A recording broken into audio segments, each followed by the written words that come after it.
In this session, we will learn about glycolysis, its clinical correlation, and energetics. Who discovered glycolysis? It was discovered by three scientists named Embeden, Meyerhoff, and Pernas. Therefore, glycolysis is also known as Embeden-Meyerhoff-Pernas pathway. We will learn glycolysis with the help of four basic questions, which are what, where, why, and how. Moving on to the first question, that is, what is glycolysis? As the name suggests, glycolysis is a glycolytic pathway in which glucose gets converted into pyruvic acid, forming some of the ATPs. Here we move on to the second question, that is where. Where does glycolysis occur? It is the only pathway which occurs in all cells of our body, and the specific cellular site of glycolysis is the cytoplasm. You may wonder that why does glycolysis occur? The main function of this cycle is to generate ATP, because ATP is the only source of energy which is utilized by our body to perform our daily routine activities. And here we go with our fourth and the most important question, that is how. How does glycolysis occur? Glycolysis comprises of 10 steps. Don't worry, all these steps are very easy to remember, and most of these steps are reversible. The 10 steps of glycolysis are divided into two phases. The first phase is the preparatory phase. In this phase, ATP is utilized, whereas the second phase is the payoff phase where the ATP is generated. Therefore, the amount of ATP generated in payoff phase is greater than amount of ATP utilized in the preparatory phase. Seeing the reactions of preparatory phase, the food that we take gets converted into glucose, and glucose is the first product via which glycolysis will start. Glucose gets converted into glucose 6-phosphate. For any reaction to occur, it's necessary that we have enzyme to function. Hence, hexokinase is utilized for conversion of glucose into glucose 6-phosphate. Here I have one trick for remembering all the enzymes. If the enzyme has the word kinase, that means it has some relation with ATP. And if the enzyme has the word dehydrogenase, then it is connected to NADH. It is the preparatory phase and the enzyme has the word kinase. Therefore, ATP will break down into ADP plus PI.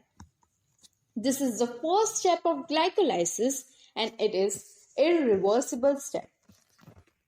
Remember one fact, that hexokinase is the key glycolytic enzyme. The glucose 6-phosphate which was generated will then convert into fructose 6-phosphate. For this reaction, we require phosphohexose isomerase enzyme. The fructose 6-phosphate will then get converted into fructose 1,6-bisphosphate. This is the third step of glycolysis and it is also an irreversible step. For this reaction, we require the enzyme PFK1, that is phosphofructokinase 1. In this reaction also, ATP will break down into ADP plus PI. Fructose 1,6-bisphosphate will then get converted into two products. Each product will have 3 carbon compound. The first product will be glyceraldehyde 3-phosphate, that is G3P, and the second product will be dihydroxyacetone phosphate, that is DHAP. But For this reaction, we require the enzyme aldolase. And the DHAP which was generated will again get converted into glyceraldehyde 3-phosphate with the help of the enzyme triose phosphate isomerase. Therefore, at the end of the preparatory phase, we will have 2-glyceraldehyde 3-phosphate. Now, we will see some of the clinical correlation related to some of the enzymes.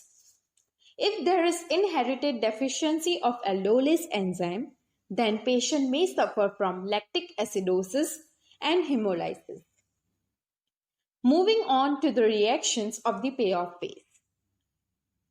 In payoff phase, we have 2-glyceraldehyde 3-phosphate. Each G3P will go under certain reactions to form pyruvic acid. Therefore, payoff phase will occur twice as we have 2 G3P. The glyceraldehyde 3-phosphate will get converted into 1,3-bis-phosphoglycerate. In this reaction, NADH is generated. That is, NAD plus gets converted into NADH plus H plus. Therefore, the enzyme will be glyceraldehyde 3-phosphate dehydrogenase. Remember one thing, that this step is the bottleneck step of glycolysis.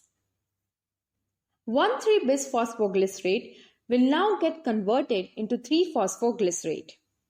This is the 7th step of glycolysis and it is also an irreversible step. In this step, ATP is generated. Therefore, the enzyme will be phosphoglycerate kinase. Sometimes, the enzyme is also named as 1,3-bis-phosphoglycerate kinase. 3-phosphoglycerate will now get converted into 2-phosphoglycerate with the help of enzyme phosphoglyceromutase. 2-phosphoglycerate will now get converted into PAP, that is phosphoenol pyruvate or phosphoenol pyruvic acid. For this reaction to occur, we require the enzyme enolase. And for enolase to function, Mg+2 ion is required, that is magnesium. Enolase is the enzyme which is inhibited by fluoride.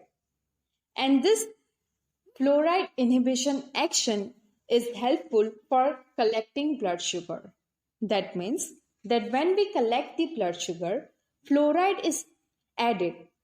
And if fluoride is not added, then glucose will be metabolized and low value of glucose may be obtained, due to which the patient, if may be suffering from diabetes, then that case will not be shown. Then after, the PAP which was generated, that is phosphoenol pyruvate, will get converted finally into pyruvic acid. This is the last and the 10th step of glycolysis, and this is also an irreversible step. In this step, ATP is generated. Therefore, the enzyme will be pyruvate kinase. Seeing on the clinical correlation, if there is deficiency of pyruvate kinase or hexokinase enzyme, then there are high chances of hemolytic anemia. Now we will see some of the MCQs. The first one is, while collecting blood sugar, what is given? And the C option is correct, that is fluoride. The second question is, irreversible steps of glycolysis are,